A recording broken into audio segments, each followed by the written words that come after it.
economics called the multiplier theory, and it talks about how many of the dollars that are initially spent by BronxNet, that is how much of the budget of BronxNet, goes out into the community and gets respent and impacts the community as a whole.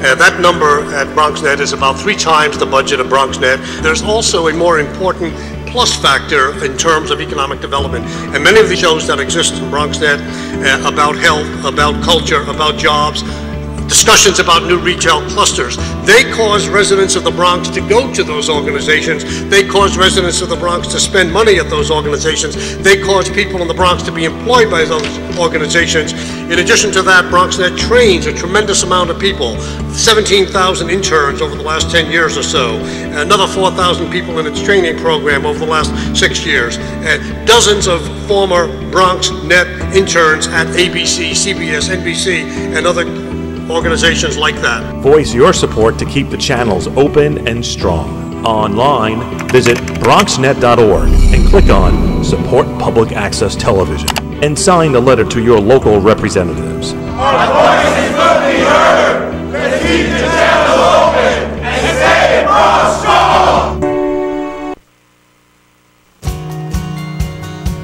It's very vital that the community be involved with these types of productions.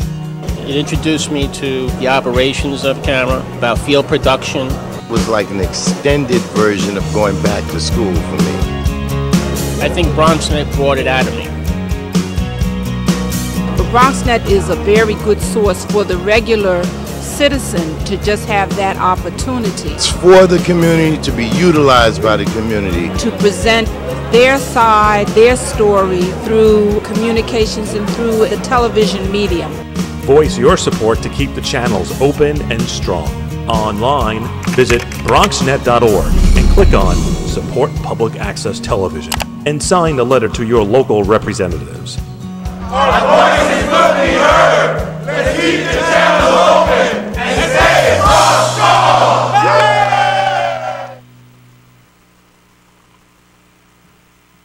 Megan, you're a tramp.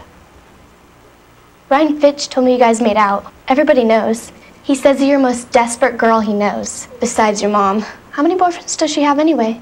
Lots? That zit is huge. Zit face. Ugly.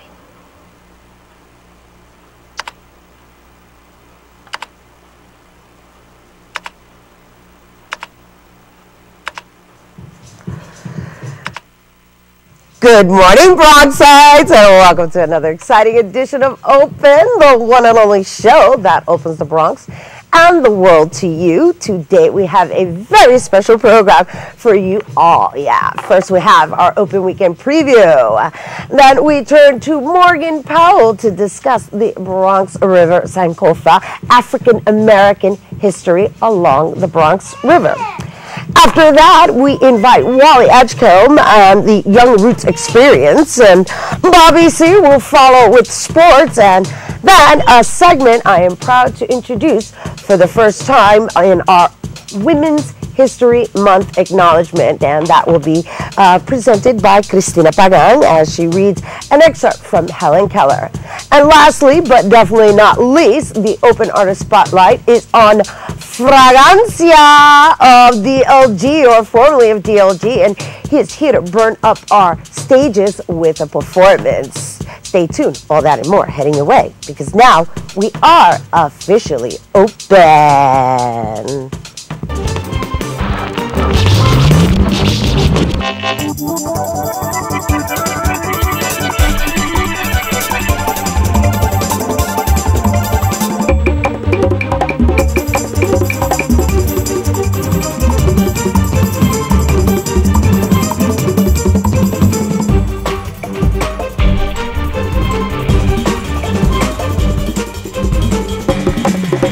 Hello, welcome back to Open. Rina Valentin here, your Café con Leche and host. As always, we are very excited to bring you the best from arts, entertainment, music, sports, and so much more. Today is Friday, March 11th, and bueno, I'm hearing some fresh sounds coming from the speaker, and bueno, this week llegó. Well, you know, I've got to give him a little shout out. giving that, definitely digging the tunes and the beats to the actual DJ that arrived today, who's been on our show on numerous occasions, DJ Paul Quintana. Welcome back to the show. What's up? Yes. Did you see the show last week where I was imagining that you were here? I hope everything's okay. You said I was here in spirit, and yes, everything's fine. Everything's beautiful. We're happy to have you here. I'm always happy to be here. Yeah, and as you can see, we've got a lot of excitement going on live television. No doubt. Now, we know you have your online radio at housemasons.com. Yes. I just want to give everybody a shout out, give you a shout out with regards to where they can go and listen to your tunes, and also just wondering, are you playing at any clubs or anything? Yes, April 2nd, Bruckner Bar and Grill. April 2nd? Bruckner Bar and Grill. When are you going to come? That's a Saturday night, right? It's a Saturday night. No, I swear. need you there. I'm coming. I need all the support. I'm going to be there. I need Bronx Day support. I'm going to be there. I'll make sure I take a nap. It's going to be Collective Souls coming back. We haven't done a party in quite some time. But Collective Souls is a collective group of DJs. It's DJ No One, it's Eddie Cortez, and myself. And we play all over the Bronx. We play at Orchard Beach, but it's going to be a nice event. It's going to be a beautiful event. And that's going to be April 2nd. What time does it start? Starts at 10 to like 4 in the morning. Yeah, and this is like straight up house music. This is what you're going to be hearing. Come with your sneakers. Come with your sweats. Yeah, it's about a sweat box, right? It's not about, you go to the dance. That's what you do, and the music is what it's all about. All right, at the Bruckner Bar and Grill. 1 Bruckner Boulevard. Right, 1 Bruckner Boulevard. All right, we have to have Paul April 2nd. April 2nd, I got it. And housemasons.com. Yes, and that's on Wednesdays. Paul's on Wednesdays. And then he's here with us on Fridays every now and then, jamming and bringing some tribal Bring them some soul. Bring us some soul into the place. Some soul. We're here being festive, celebrating and enjoying love. But, I just want to acknowledge my friends who are from Japan. I have a lot of friends from Japan. Beautiful. And or families, my friends whose families are from Japan, because they just went through a really big tsunami.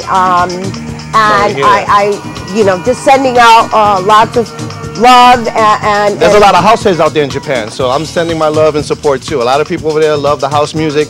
They support it, and a lot of good artists out there. Well, right now, from what I heard lately, that there were about 56 people that died, and there's hundreds of people missing. I have a very dear friend, Tomoko, and her family's out there. And if you're watching, I send everybody out there all the peace and love, and God bless you. We'll send some prayers out there, definitely. Yeah, absolutely. From the Bronx, let's all send our prayers from the Bronx to Japan. Yes, thank you, Paul. Most definitely. All right. Yes, peace and love and blessings to those out there. Send them that healing energy, and God bless. Over here, we are the weather's warming up, which means I think most of you are going to start getting up and out of the house. That's right, hibernation time. Orchard Beach time. Orchard Beach, I think you're jumping the gun over there, but, we'll get there, Next month. All right, well, next month. And until next month, we're going to tell you what to do this weekend, as it is now time for your Open Weekend Preview.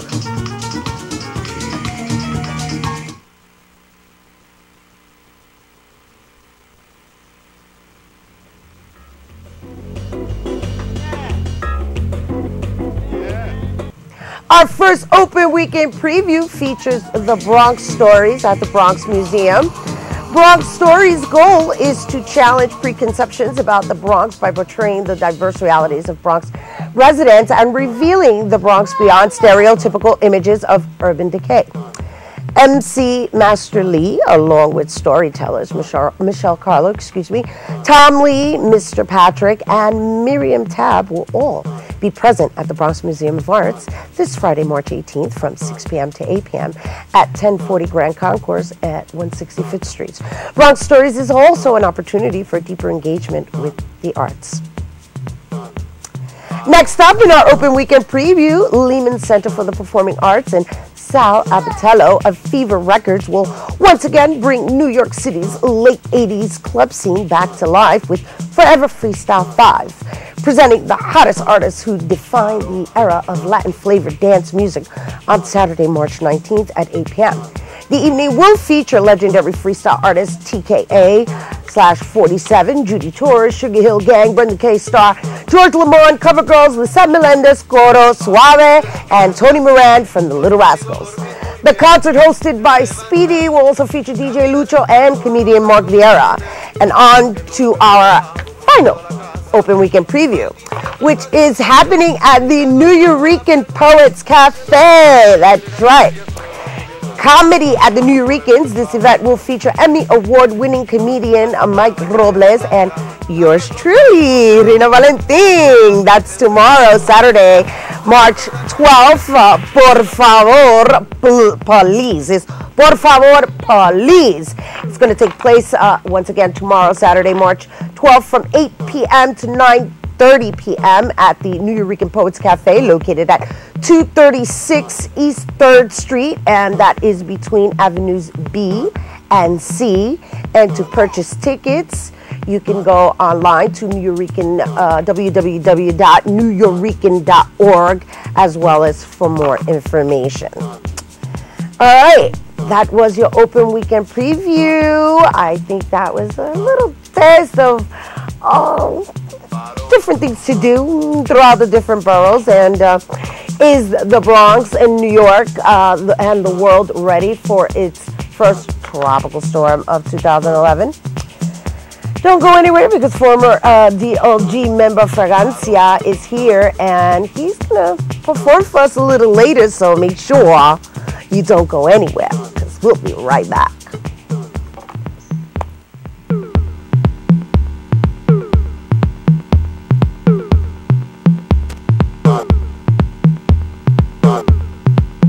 I just want us to take 5 seconds to look at those individuals to my left and to my right. You're looking at the future. These are students of Jonathan Levin High School in the Bronx. They are products of the Bronx, and they receive the media, the communication, the resources, the equipment, the tools, the knowledge, all that has been given from BronxNet. Last year, we had an opportunity in which some of our students were able to become interns at BronxNet. It was an invaluable opportunity. Some of those students today are in Syracuse University, Newhouse School of Communications, which is one of the best communication schools in the United States. They gained that internship, which is priceless, through BronxNet. Sometimes it's not always about the present or yesterday, but it is about the future, and we represent the future, and we need the services, the internship, the process, the resources, the equipment, and the love that BronxNet offers to our students. Voice your support to keep the channels open and strong. Online, visit bronxnet.org and click on Support Public Access Television and sign a letter to your local representatives. Our voices will be heard. Let's keep the channel open and stay Bronx strong.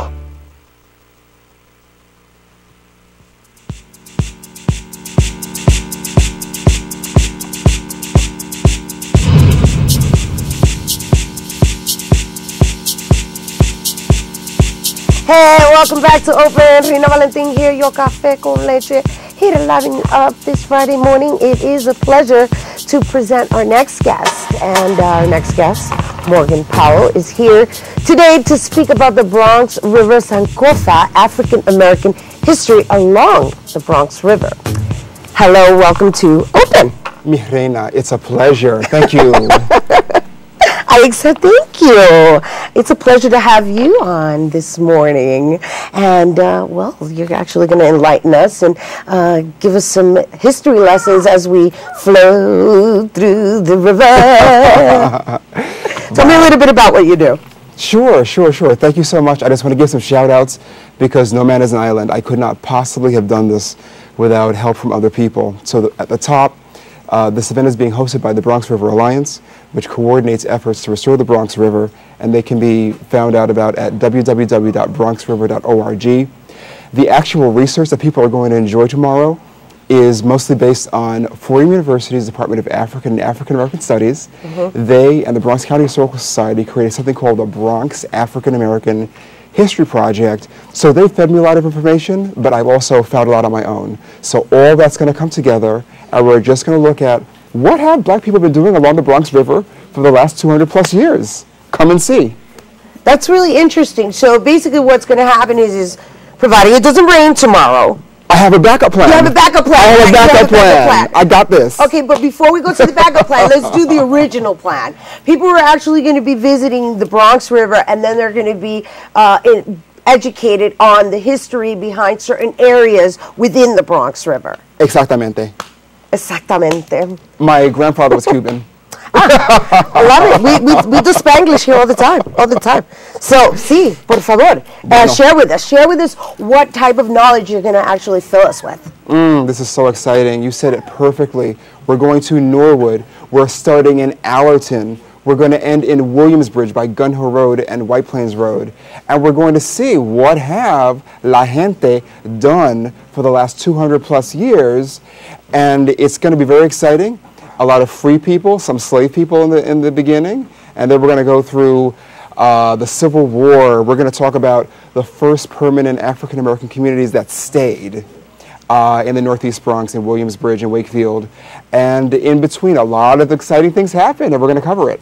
This is great. Now, what inspired this collaboration of the history along with the river?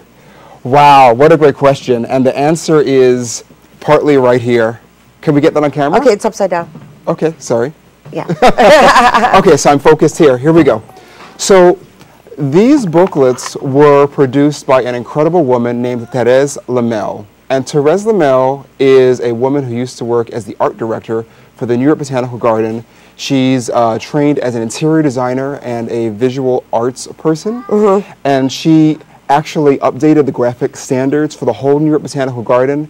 She did local economic development because she's a Bronxite, and she said, why are we sending business to other places? Let's get Bronx vendors to supply our materials and do our printing. So she's an amazing human being. And learning about people like that when I was doing my horticultural internship in 2001 to 2002 at the New York Botanical Garden just inspired me. And I thought, Therese Lamel, like no one even knows who she is.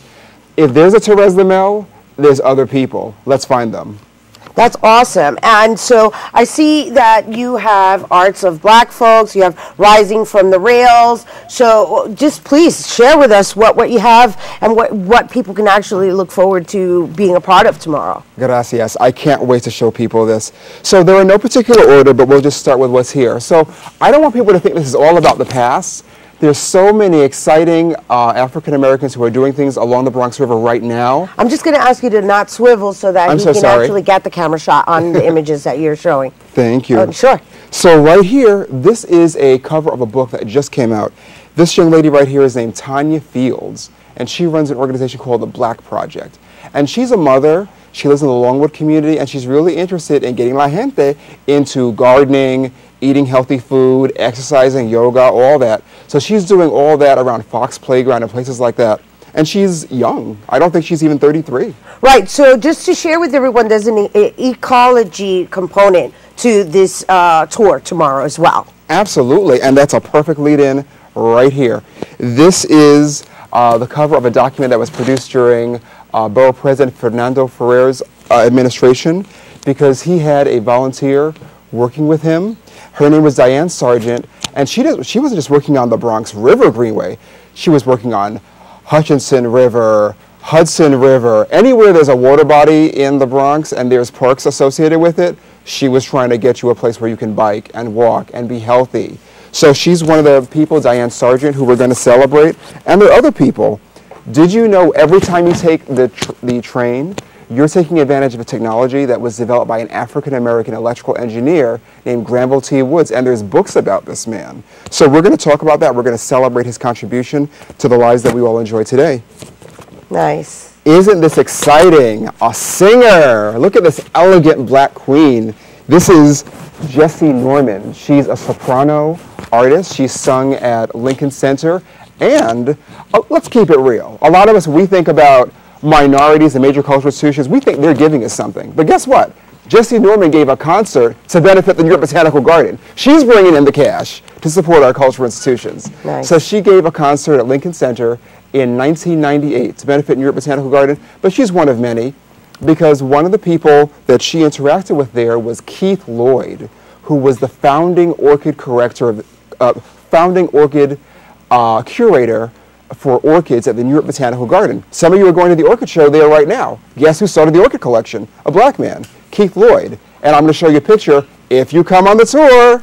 That's nice. This is great. So you've got a nice variation. You've got a nice variation before we get to Michelle Obama with regards to like the ecology, the river, the everything is from what I'm gathering based on the knowledge that you share. It all kind of gears towards the beauty of the natural elements that exist here in the Bronx. That is so true. That is so true. And there it is, Michelle Obama. Who would have thought? How does the federal government get involved with the Bronx River? What's the connection? Let's talk about it. Michelle Obama is a graduate of Harvard Law School, and even while she was there, she worked in the legal clinic.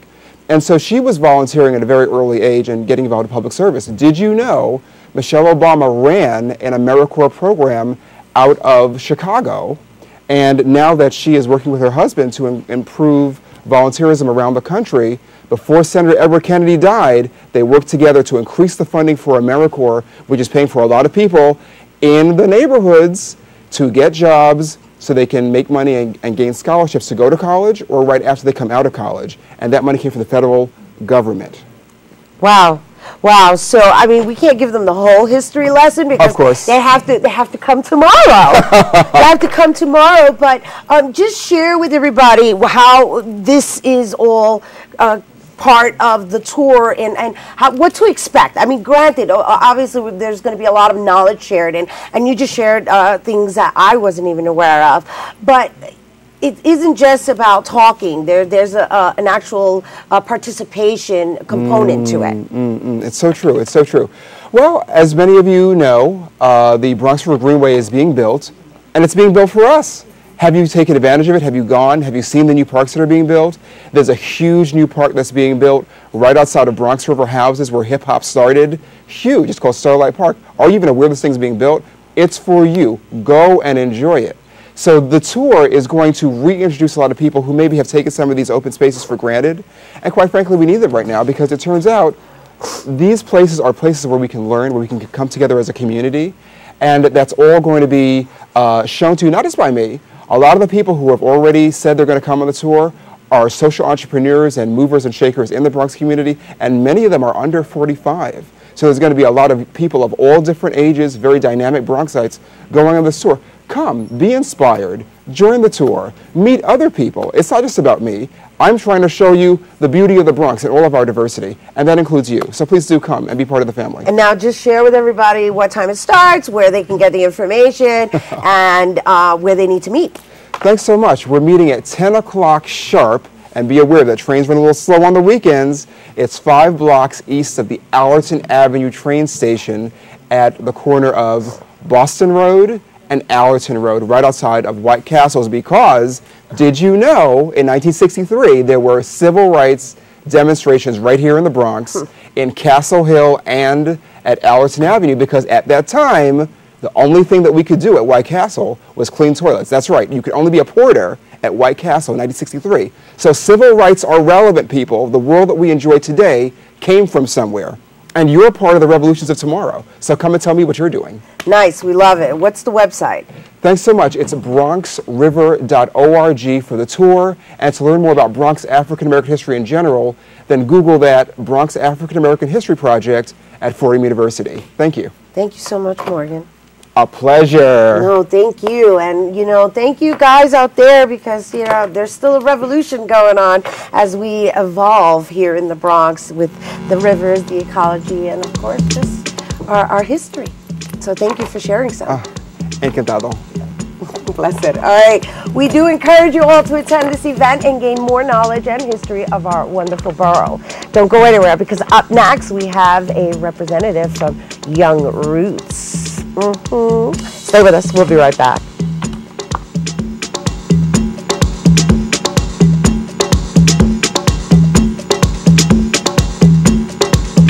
By the close of 2009, we will have trained over 200 students just this year alone. We are committed to not only providing these students with the technical training, we're also committed to providing them with access to professional people that will hopefully not only shape them professionally, but personally as well. A about half of those students are high school students. They are the future. We want these kids to go to college. We want these kids to have professional careers.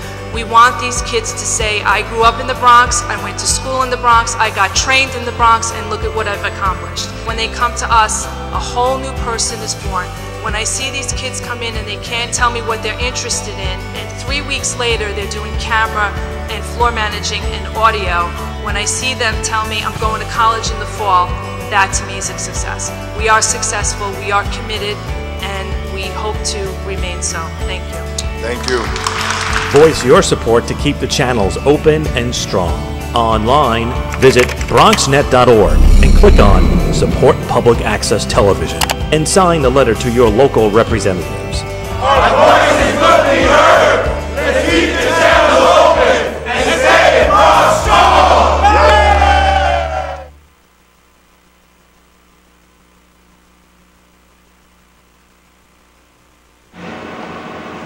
My name's Brandon, 9 years old, being alcoholic. Hi, Brandon. I'll start drinking with the older kids, and whatever they do, I'll do.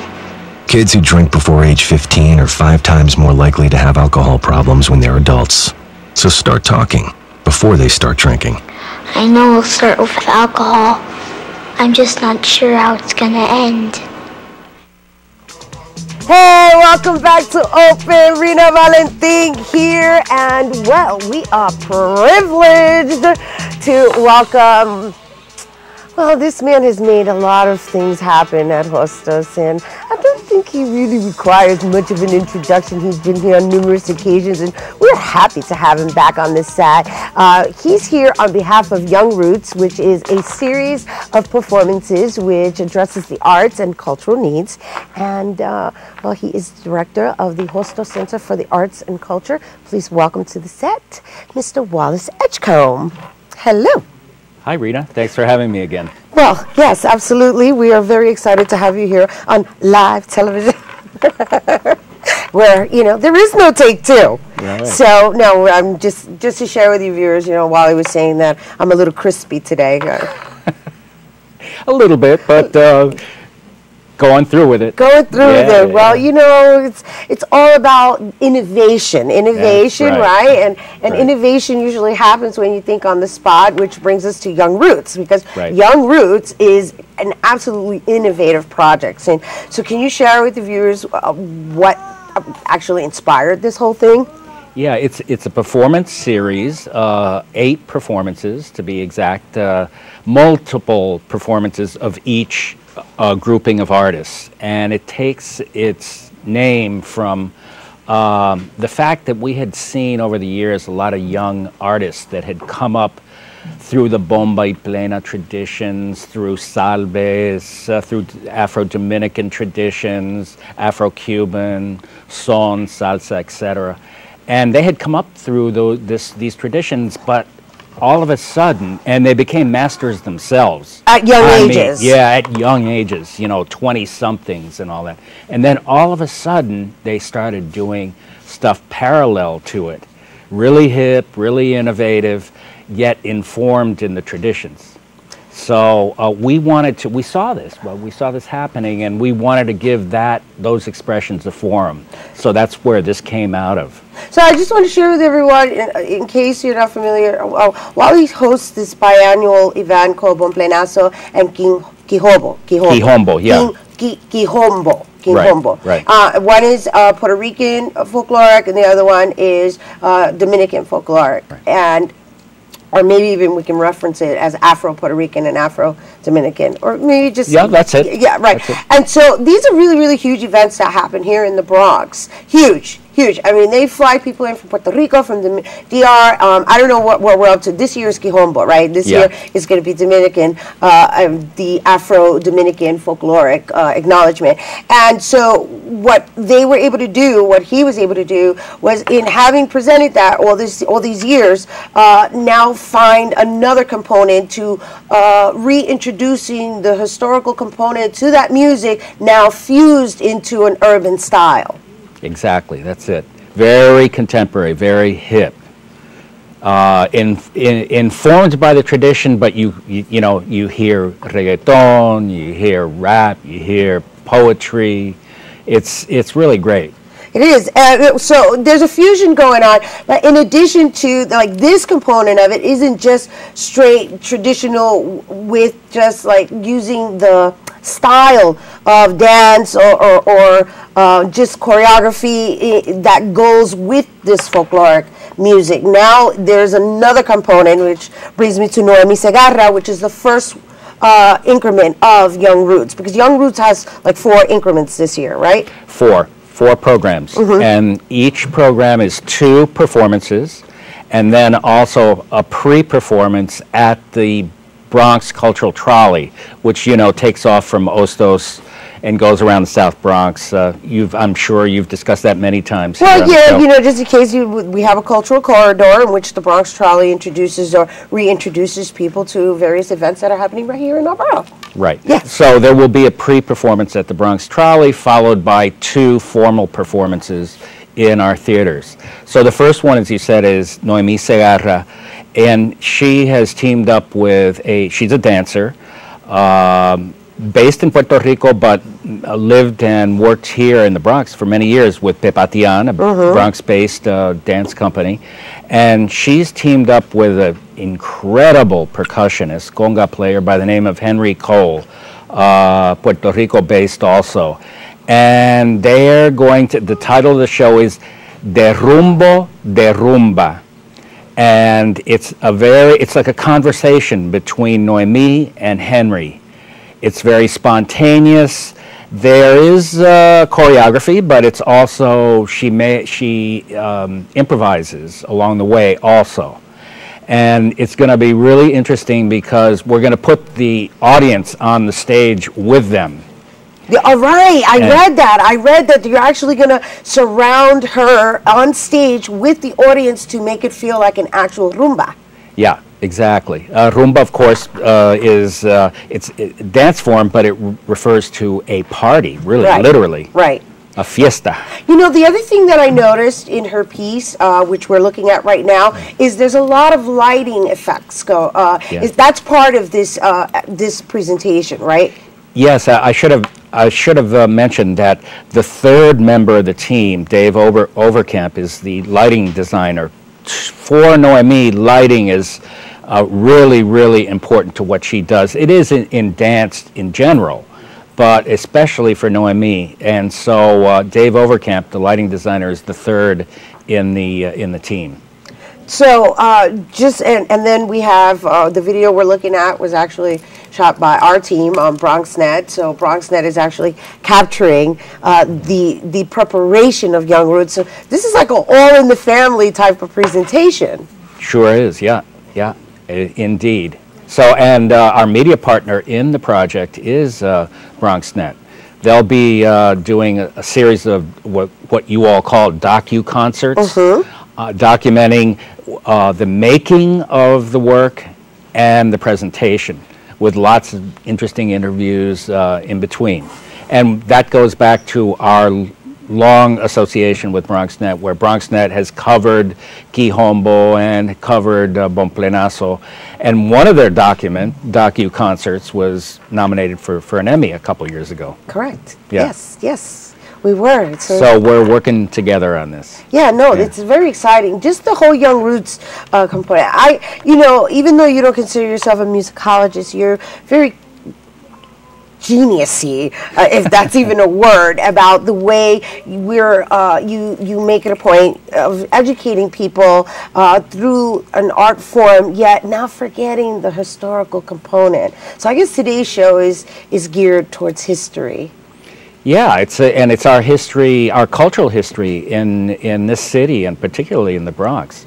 A lot of these artists have, had their formation here. The second the component is in May. This is in April. In May is titled "The Mermaid's Feet." Right. And it's a collaboration between 2 barrio-based vocalists, Raquel Rivera and who's, you know, I think you've had her on a number of Yes, times. I've had her on. Not only that, the Siete Salves de Magdalena, I listen to almost every day. My daughter knows it by heart. My daughter's growing up listening to La Siete Salves de Magdalena. So she's amazing herself. Yeah, her CD, you know, is now in the top 20 worldwide in world music. Amazing. And she's collaborating with a Portuguese-Brazilian vocalist who's also based in El Barrio, Catarina dos Santos. And the title, The Mermaid's Feet, refers to the fact that their music comes from the shores of all around the Atlantic Ocean. That's beautiful. You know, from Angola to the Dominican Republic to Puerto Rico to Brazil. And of course, it has spiritual connotations too, meaning, you know, the mermaid or la sirena is an image associated with the great Orisha Yemaya. So it has all that going for it. Yeah, which is the goddess of the ocean. Of the ocean, yeah. And moon. Yeah. And moon. Wow, you know we could stay here forever, but I'm running out of time, and we definitely want to make sure that we share with everyone when the first program of Young Roots is going up and where people can either get tickets and or obtain more information. Well, the first one, which is in April, the one that we were just looking at with Noemi Segarra. And Henry Cole, that's April 6, 7, and 8. A Wednesday, Thursday, and Friday. And of course, the tickets are on sale now at the Ostos Center, 718-518-4455, online also. So, by the way, I have to say real quick that the funding for this came from the Rockefeller Foundation's Cultural Innovation Fund, which is doing great work at, you know, promoting this type of programming throughout the city. It was highly competitive, and we're so proud and honored that we were awarded this grant. But can we say the amount? Because there was a lot. Well, but congratulations to you and Jane Gabriels for actually putting this whole thing together. She is the co-producer of the series. Jane, of course, you know, is from Pepatian. Yes, she's from Pepatian. But you guys did this together and was able to, and were able to bring in those funds to actually, you know, mount something, a program such as this, in just evolving and just innovating our culture. I love it. Love it. I hope you guys love it. And actually, I think you are going to love it. So we highly recommend that you check this out April 6th, 7th, and 8th, correct? That's right. April 6th, 7th, and 8th at the Hostos Center for the Arts and Culture. And I want to thank you, Wally, always. My pleasure. And we do have to take a quick break. And, well, you know what? We're going to look into the sports world with Bobby C. So stay tuned for a segment honoring women's history after that. We'll be right back. Don't go anywhere.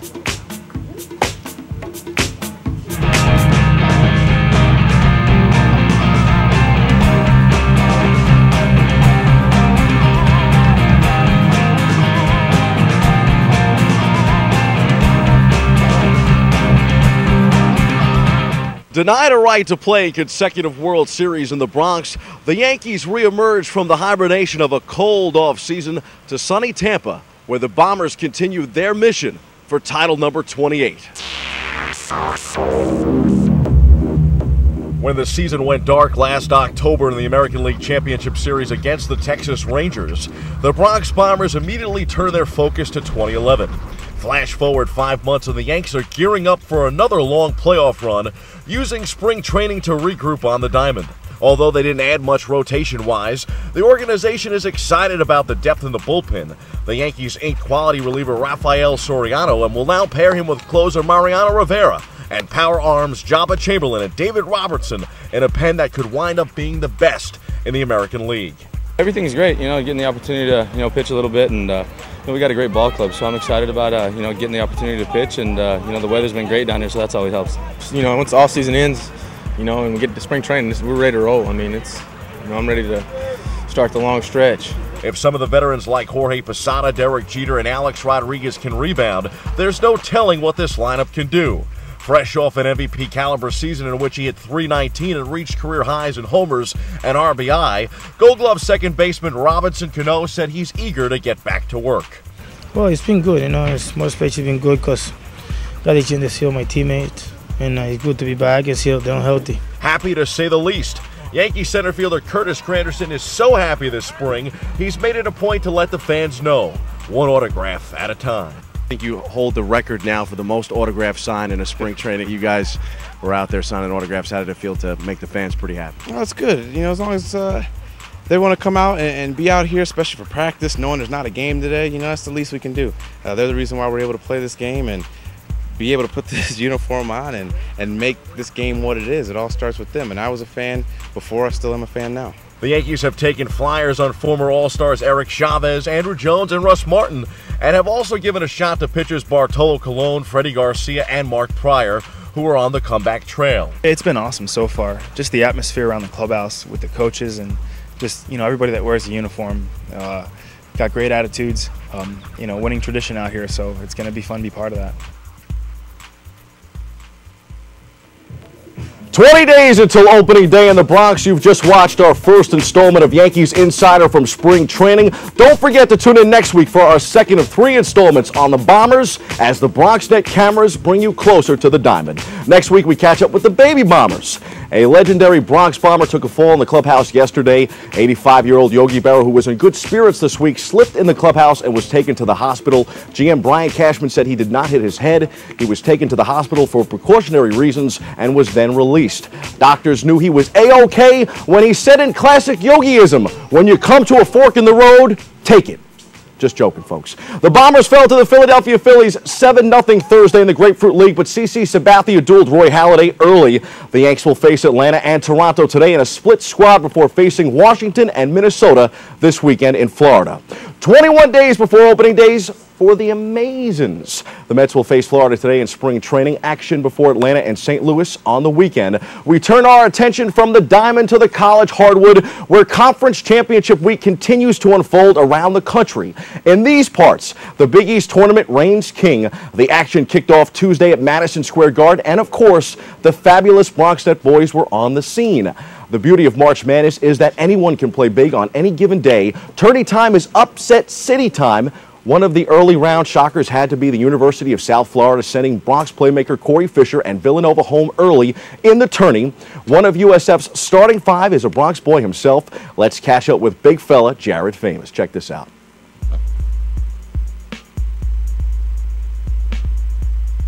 One of the best things I think about the tournament every year is the fact that there are so many guys from New York City.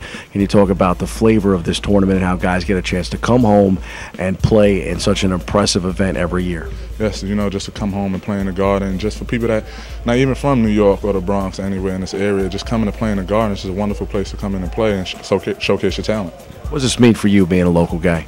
It means the world to me, you know. We won our first game last year. You know, we want to do good, but at the same time, it's my senior year, and I didn't want my season to end today. What do you have to say for those people in the Bronx? We got one, baby. We got one. Any thoughts on also getting a chance to topple a guy like Corey Fisher, who, of course, another Bronx guy? Yes. You know, he had a good game. You know, congratulations. You know, he did good, but came in and out for us. USF would fall to Cincinnati in the second round. Meanwhile, St. John's and Bronx stars Dwight Hardy and Justin Burrell reached the quarterfinals Thursday after a controversial call at the end of Wednesday's game sealed a win for the Johnnies. SJU came up short against top-seeded Syracuse. It was a great run for St. John's in the Big East, and there's a very good chance they will be dancing in the tournament. We caught up with Burrell, who was named the Big East Sixth Man of the Year.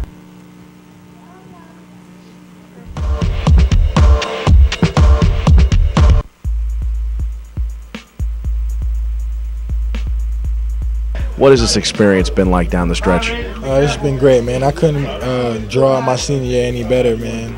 I'm so excited for our program. I'm so excited for our fans, and I'm so excited for ourselves. Man, this has been a tremendous year for us. What's it like to play in the Big East tournament? You can't draw it any better, man. This is college basketball at the highest level. I feel it's the best conference in the country. We have some of the best players in the country as well, so we go out and compete, and being in the Garden and in this environment is a kid's dream. I know I dreamed about it forever. The final question, this tournament is all about the Bronx. That's what I said to Dwight. Having you, having him, having Corey Fisher, having Kimball Walker, I mean, all the guys from the Bronx are really the stars of this tournament? Does it make you feel good knowing that the borough is representing the way it is? Exactly. I walk around, throw up the X to everybody. Everybody understands what it is, and we, like you said, we have some of the best players. If you look around the country, a lot of kids.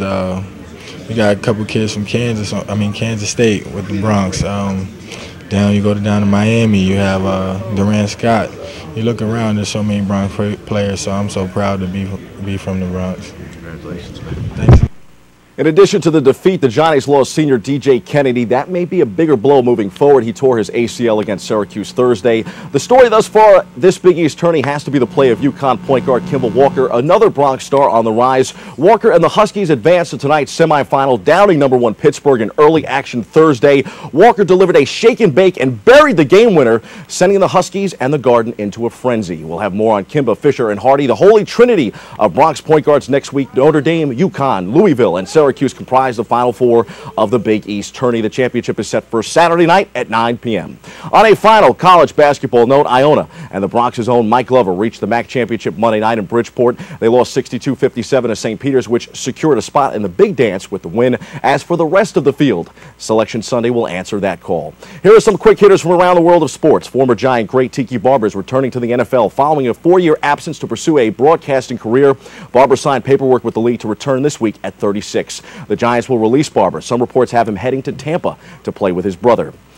Extension after extension. The NFL still can't come to terms on a new CBA. A lockout could happen as early as today. The refs that blew Wednesday's call in the St. John's Rutgers game have voluntarily withdrawn from the rest of the tourney. Jim Burr, Tim Higgins, and Earl Walton were criticized for failing to officiate until the final buzzer. Red Storm's Justin Brownlee, who tossed the ball into the crowd following a steal, traveled and stepped out of bounds with 1.7 seconds. The refs didn't make the call, sealing the win for St. John's. Meanwhile, the New York Knicks lost 127-109 in Dallas Thursday night as Jason Kidd and the Mavericks ran wild. Carmelo Anthony delivered a game winner early in the week in Memphis, but the orange and blue couldn't keep pace in Dallas. The Knicks return to action Sunday at the Garden when they welcome Indiana. The Nets will face the LA Clippers and Blake Griffin tonight in Newark.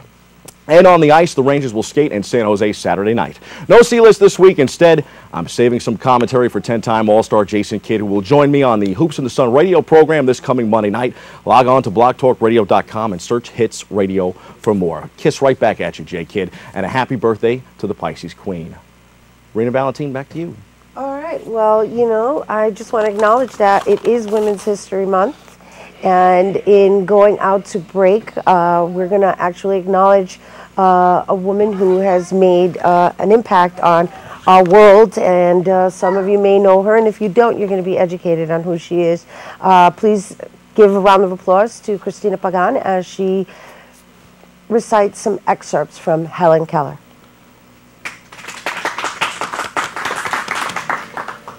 The best and most beautiful things in the world cannot be seen or even touched. They must be felt with the heart. Alone we can do so little, but together we can do so much. Just as selfishness and complaint pervert the mind, so does love in all its joy clear and sharpen the vision. Character cannot be developed in ease and quiet. Only through experience of trial and suffering can the soul be strengthened, ambition inspired, and success achieved.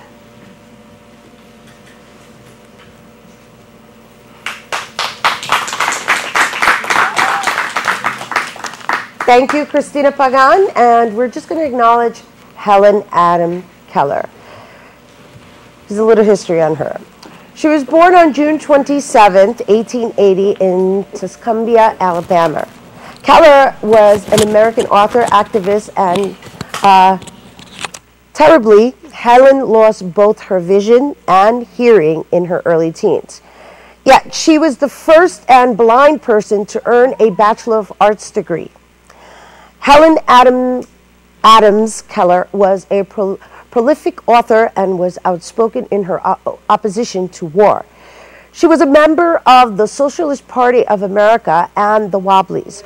She also campaigned for women's suffrage, workers' rights, and socialism, and many other leftist causes. Helen Keller passed away on June 1st, 1968. That was a brief little history on Helen Keller. I hope you learned something new today. Today is all about history, as is March is the month of women's history. So happy Women's History Month, ladies. All right, we got to take a quick break, but when we come back, well, we hope to have a little fragancia in the air. Don't go anywhere. Our Open Artist Spotlight is next. It's very vital that the community be involved with these types of productions. It introduced me to the operations of camera, about field production. It was like an extended version of going back to school for me. I think BronxNet brought it out of me. The BronxNet is a very good source for the regular citizen to just have that opportunity. It's for the community to be utilized by the community. To present their side, their story through communications and through the television medium. Voice your support to keep the channels open and strong. Online, visit BronxNet.org and click on Support Public Access Television and sign a letter to your local representatives. Our voices will be heard. Let's keep the channel open and stay strong.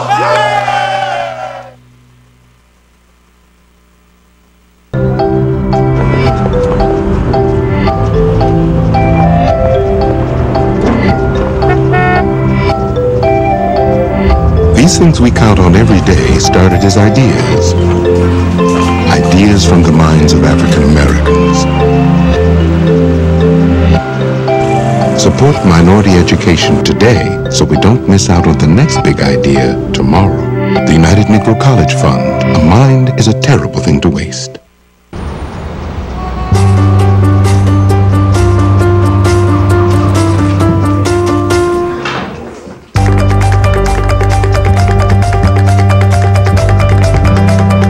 Big dreams and good grades aren't enough to get into college.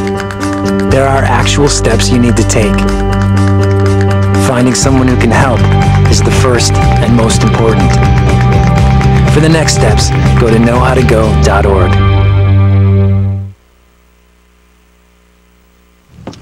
Hey, how's it going?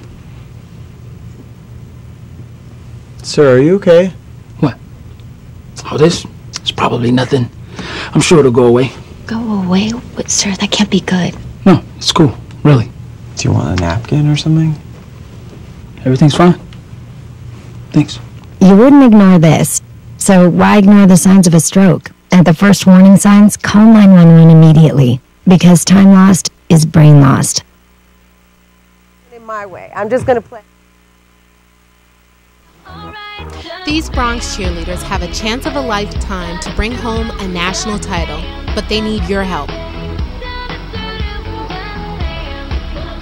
To donate, please call Middle School 127 at 718-892-8600. Hey, welcome back to Open. Reno Valentin here, and well, we are jamming over here in the DJ section. And you know, I just want to acknowledge my people of Japan. We've been updated, and from the last time I spoke about it, you know, this is a developing story, but there's like thousands of people missing in Japan, and you know, we had this conversation earlier, and I just want to advise you people, if you're interested in obtaining the actual facts and details, you know, just check your local news and reporters and listings, and believe me, you're going to be hearing about it all weekend long because it's a developing story. However, once again, I'm sending my peace and blessings to everybody out there in Japan, and all my friends and family here who are, rather my friends who have family out there, my friends from here who have families out there. Beautiful, so, yeah. Prayers and blessings. Thank you, Paul. Thank you. And we encourage you all to do the same. Well, here's what's going to happen, people. It's Women's History Month, right? And so while we were on break, Paul said he wanted to do a little scratch. So we're going to do a little scratching here. And I'm kind of going to jam with him and do some improvisational work. Actually, it's a piece that I wrote that's about women empowerment. And we're going to see how much we can get through this. So let's do it. Let's do it, all right? I'm just going to jam along to his music. It's going to be interesting. It's Women's History Month, people. This is for all you ladies out there. In the presence of women determined by circumstances, relations in which I'm dealing, around my mother I am a child, a new branch of a tree, thinking of playgrounds, double dutch jacks, jumping rope, Barbie dolls. Meow!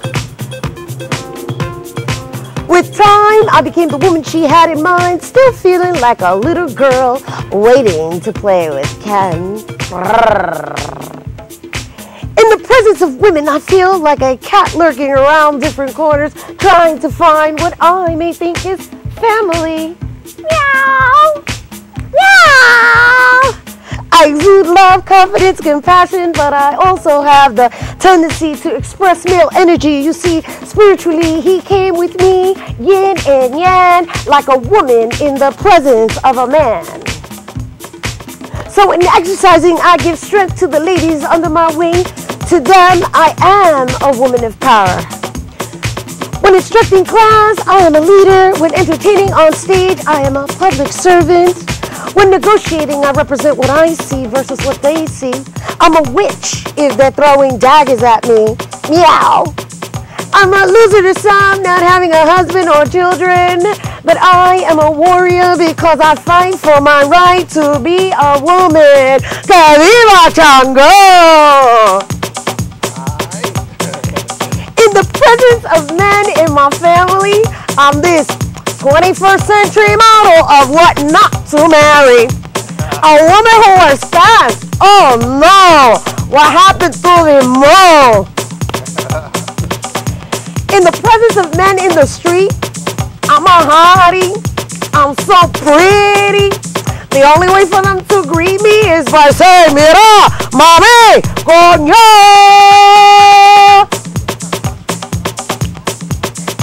In the presence of men in my work, todos son putos. They think rehearsals means other things. Oh, I'm a professional, me dice. A professional what? Mindless thing, pieces me, thinks my sole purpose, excuse me, is to satisfy his every need. An affair, you say? An affair of the body or an affair of the mind? You did say you were a professional. A professional what? Mama!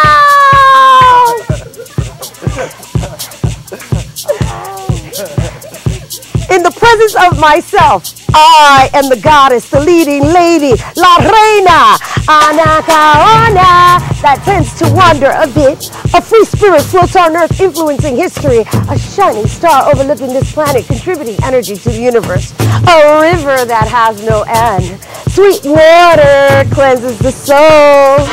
Perfect in my imperfection, in the presence of me, I am pure poetry. Meow, meow. Woo! There you go, baby. That was a nice jam session, and of course, we're out of time. Sorry, we're out of time. You hate when that happens. I know I hate when that happens. We want to thank all our guests, Morgan Paul, Wally Edgecombe, Bobby C, Christina Pagan, DJ Paul Quintana on the turntable. And of course, we want to thank you at home for watching us. At home and on the internet. Tune into the Recablecast tonight at 5 p.m. and 10 p.m. and throughout the entire weekend. As always, you can view the show fully on the web at www.bronxnet.org. Stay tuned for another episode with Bob Lee on Monday. I'm Rina Valentin. And from all of us here at Open, may the universe provide peace, prosperity, and love. Adios! Super Vulture!